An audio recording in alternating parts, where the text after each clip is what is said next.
Hello, welcome back to the Self-Love series with Dr. Hawks. I am Dr. Jennifer Hawks. Today we're going to talk a little bit about the limbic system in the brain.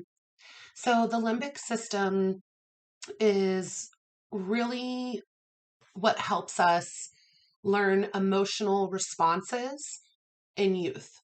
So it's that animalistic part of the brain. It's one of the first parts of the brain that really starts to develop because what do we know to be true? Survival of the fittest, right? So when we start to develop in youth and we start to develop, what do we need to do for survival? For survival with feeding, reproduction, caring for our young, things like that. And within the limbic system, we have the amygdala. The amygdala is what helps us with conditioning our behaviors. So when we are met with something in youth that is dangerous or that we develop a sense of fear around, that's the amygdala. So the amygdala is going to help us actually condition our brains around fears and emotional responses. This is very important for survival. However, as we grow and create the life we want, the things that we initially in youth had to pay close attention to with fears and had to pay attention to with survival may not necessarily apply anymore. We'd like to believe that we change over time, but that takes effort.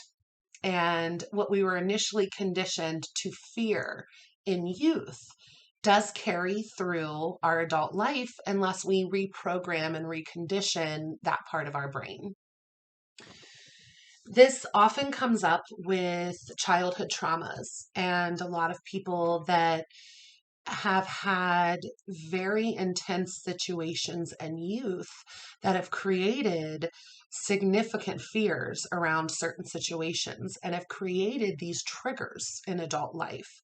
For example, if you were told as a child that, touching the stove was bad because it would hurt, well, let's say you did it anyway and you burned yourself. Well, then that part of your body was like, whoa, she was right. He was right. I shouldn't do that. I shouldn't touch this. This hurts. So then we're programmed at that point to not touch a hot stove. And that's great. We don't want to be touching hot stoves. But this could go a different way.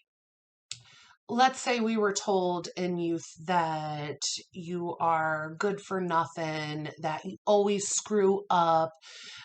You might start to develop fears around even making plans for yourself, making, decisions. You may fear making the wrong decision all of a sudden.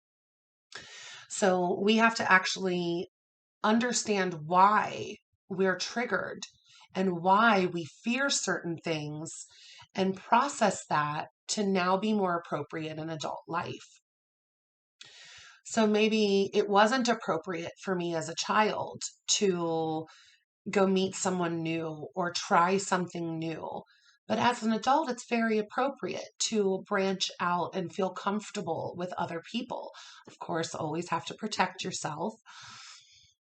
But if those new situations now all of a sudden create a fight or flight response in the body, that is 100% your limbic system that's still conditioned around fear to respond that way in adulthood. So stay tuned, and we're going to talk a little bit more about identifying those triggers and actually being able to process that and release it so that we no longer hold on to the fears that only served us in childhood. Stay tuned.